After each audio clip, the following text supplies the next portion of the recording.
Eh bien, ça, mesdames et messieurs, ça me rappelle des souvenirs. J'avais 5 ans quand j'ai vu cette voiture amphibie pour la première fois. C'était à l'île de Mai, tout loin près de Boisbriand. Et je croyais voir James Bond, Harvey Denis. C'était incroyable. Voici les qualifiés John McReed pour la série Can-Am sur Plain Insane. Également Ed Knight de Mississauga avec Nightlife. David Kersbilk sur The Outlaw, le numéro 18. Ça, c'est Brad Stephen qui vient de la région de Toronto. Eric Tones sur Already Gone. Il est de Staten Island, le numéro 85. Notre grand favori, Eric Hahn avec Rainmaker. Il est de Webster, New York. Dominique Cournoyer sur Dumpsy. Il est de Sainte-Anne-de-Sorel. Ça, c'est Dale Hernandez Jr. qui vient de Minnesota. René Beauchemin sur Miss Maude, lui aussi de Sainte-Anne-de-Sorel. Un autre Québécois, Christian Bernard, également de Sorel. Ben, Sorel et Valleyfield, hein, ça donne de bons pilotes pour cette série hydroplane. Voici, le départ est lancé. Série Can-Am, on doit passer à haut. Ça va être serré à 0 secondes. Oh, que ça a été serré là-dessus, Denis. Il pourrait y avoir là des minutes de pénalité. Certains ont peut-être devancé le coup de canon. Et là, c'est Christian Bernard qui serait parmi ceux-là. Il y avait Dominique Cournoyer aussi. Eh bien, on va voir si Eric Hahn, qui est premier pour le moment, à l'intérieur. Voilà qu'on voit ici, ça c'est Dominique Cournoyer ainsi que Christian Bernard. Et Cournoyer semble avoir résolu ses problèmes de moteur. Là, il bataillait avec Eric Hahn, le favori pour la première place. Il est présentement deuxième. On sait que Cournoyer, toute une saison l'an passé, mais depuis le début de la présente campagne, toutes sortes de difficultés avec ses moteurs.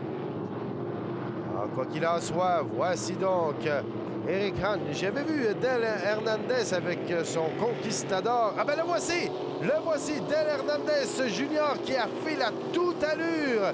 Vient coiffer Dominique Cournoyer.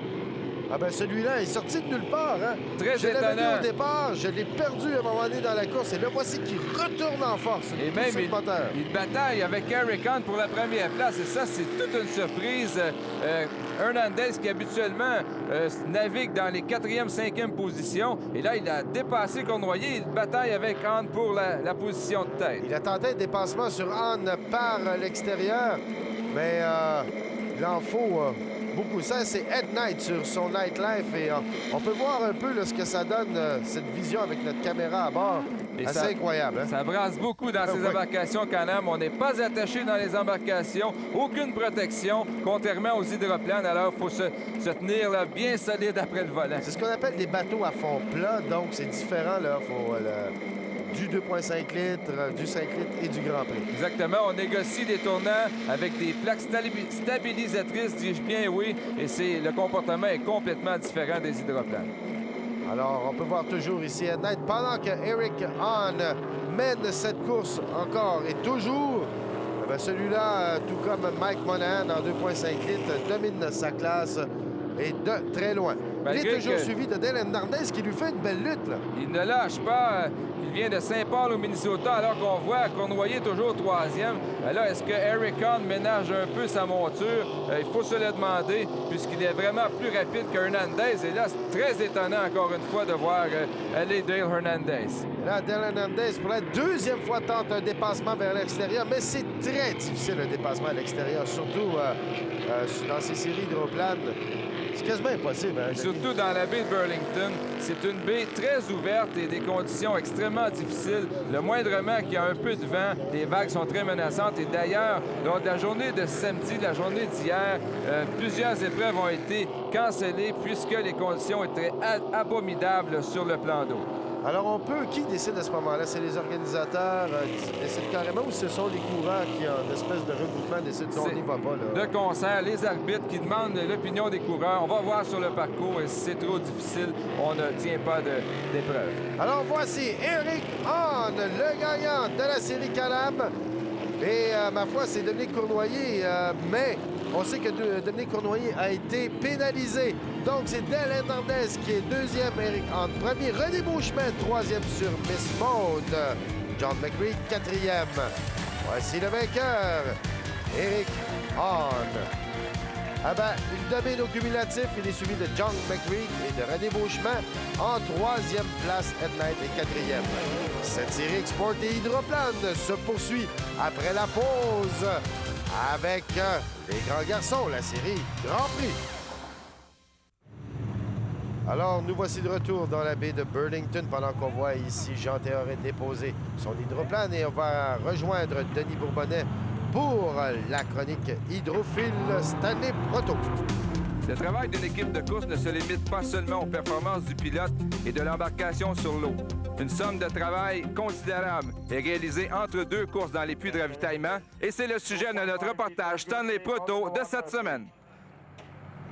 Stéphanie Laliberté et Denis Côté sont les préposés à l'entretien au sein de l'écurie Lotto Super 7 et ils ont la responsabilité d'observer une liste de 20 points de vérification sur l'embarcation pilotée par Jean Théoret. Dès l'arrivée du bateau au quai, ils doivent l'essuyer et installer des nappes en vue de la vérification du moteur. Claude Tremblay, le mécanicien, débranche la boîte d'engrenage avant d'activer le moteur pour drainer le surplus de méthanol. Les bougies, couverts de valves et soupapes sont par la suite enlevées pour déterminer si des ajustements de valves sont nécessaires. Le pilote Jean Théoret fait sa part et il retire le filtreur à l'huile afin de vérifier la condition générale du moteur et de détecter la présence possible de métal dans l'huile. Le filtreur est super beau. Ken Sperry, conseiller technique, voit quant à lui au bon fonctionnement du système d'injection du moteur. Pendant ce temps, les préposés à l'entretien ont des tâches diverses à remplir, retirer les bouchons pour vider l'eau, vérifier l'hélice, le gouvernail et la coque pour des fissures possibles et refaire le plein de méthanol. Sous la supervision du chef d'équipe Gérald Théoret, tout ce travail d'une durée d'1 heure est culminé par le redémarrage du moteur sur la remorque pour s'assurer que tout est en ordre. Il ne reste ensuite qu'à vérifier si le pilote a tout ce dont il a besoin et à installer les attaches en vue de la mise à l'eau pour une prochaine balade à plus de 150 000 à l'heure.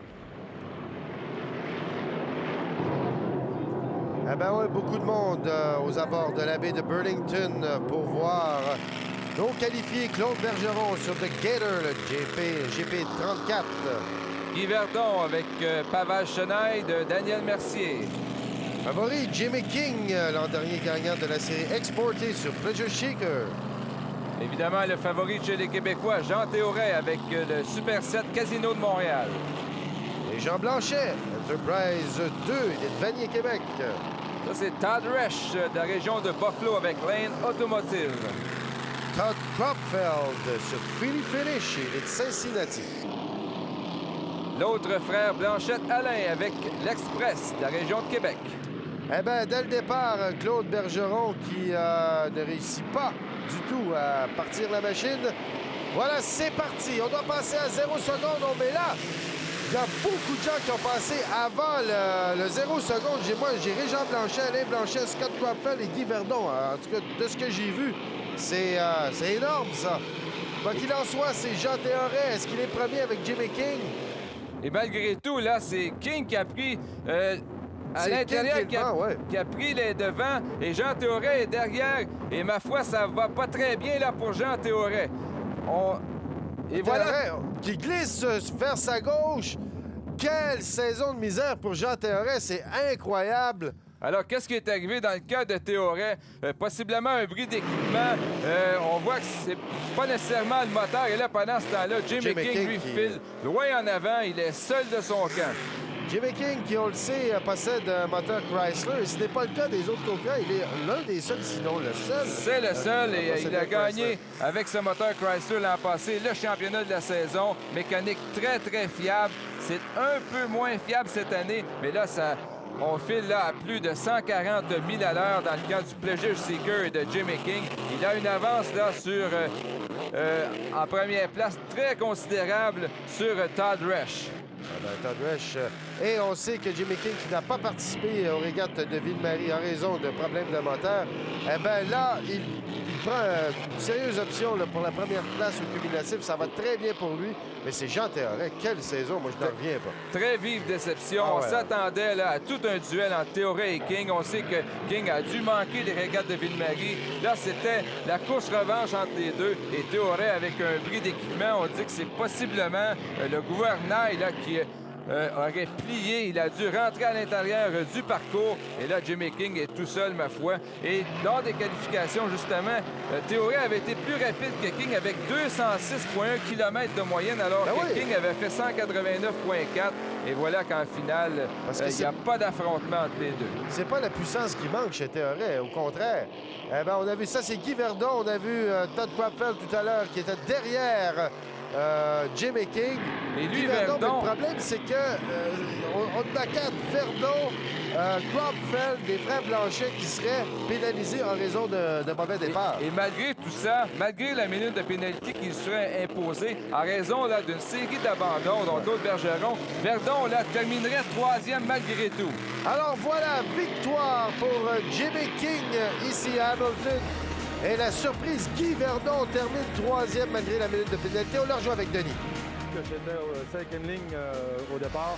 J'ai de prendre passer le canon le plus vite possible pour rentrer à l'intérieur. Ça a fonctionné. On est tombé 2e. On a tenu le coup jusqu'à la fin. Félicitations, Guy. Je vous remercie. Voilà, Jimmy King qui mène la série Exporté Grand Prix. Guy Verdon, lui, est 2e. Attention, George Kennedy, 3e.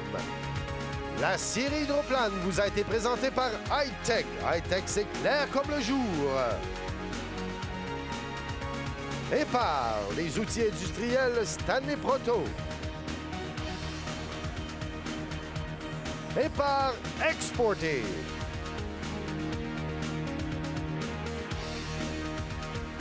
Prochain rendez-vous, les régates internationales de Cocagne, le vendredi 11 octobre, 19h30. C'est Michel Fervac-Larose, Denis Bourbonnais qui vous dit au revoir et à la prochaine.